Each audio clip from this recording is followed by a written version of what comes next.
The hardest thing I had to learn, sensory details. I'm Karin Beery with Right Now Editing, where we turn good manuscripts into great books. And I'm Peg Thomas, multi-award winning author and editor, and we are two editors for 5 minutes. All right, we've got the timer started, and we're going to talk about one of my struggles, which was sensory details. Again, going back to some contests, which I highly encourage if you are not published yet, and there's a contest in which you get feedback from the judges, absolutely worth it. There are some contests I entered for $75, but I got feedback from 3 different people. It was worth it. And one of the things they always pointed out to me was sensory details. Similar to raising the stakes, it's a great little buzzword that people throw around, but what does it really mean? Peg, when you think of sensory details, what pops into your mind? Well, I have to be more intentional about this probably than you do, because writing historical, I have to use the sensory details to transport people back in time. So the things they're seeing, smelling, feeling are going to be things from, another century. And that's such a powerful way to set the world around your reader. When you're working with contemporary, you don't have to do that as much for that reason, but you still have to give people the time and the place, even though it's contemporary, right? Something ocean view is much different than in the mountains. And so you need to set the reader there. You need to give them the sights, the smells, the sounds, the feels of those areas. That's really what I was missing, was the sounds, the feels, the smells. Because Peg is also an editor, and she'll let you know if I'm lying. I'm not lying.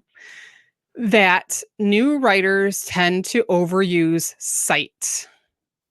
They describe what everything looks like. So we know what everything looks like. Or they do exactly the opposite and describe nothing. Like you kind of have one or the other with those new ones.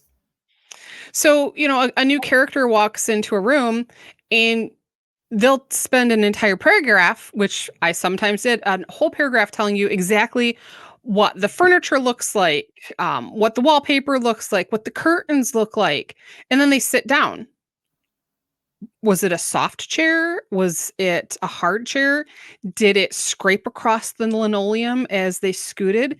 Those are the details that put a character reader into the character's head and put them into the story. Like Peg was saying, you read her books, she's going to have a lot of descriptions of horses and barns because that was their transportation. But for someone like me, yeah, I don't ride horses. I've never ridden horses. So I'm relying on her to describe it for me so I know this is something that sounds really cool. I'd like to do this. Or, dear Lord, thank you that I'm not living in a time period where I had to ride a horse. I was writing a scene this morning where I have a family sitting around the table at lunchtime, and the mom is satisfied with the sound of the horn spoons scraping the wooden bowls as her family is fed. And, that horn spoons and wooden bowls takes you back to another era. So just that little bit, it was one sentence. I didn't expound on it, what they are, what they look like, or anything. It was just that sound. That's going to set the reader back. Yeah, you can use that in the same sort of way to show a lot of different things in contemporary novels, because there is a different sound when silver clinks against china than when a diner spoon clangs against the side of a coffee mug.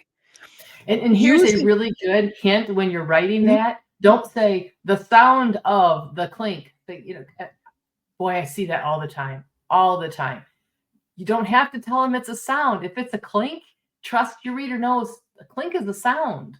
You don't have to say the sound of.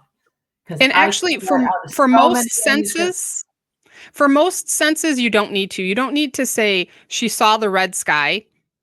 By describing it as a red sky, we know that the character is seeing it.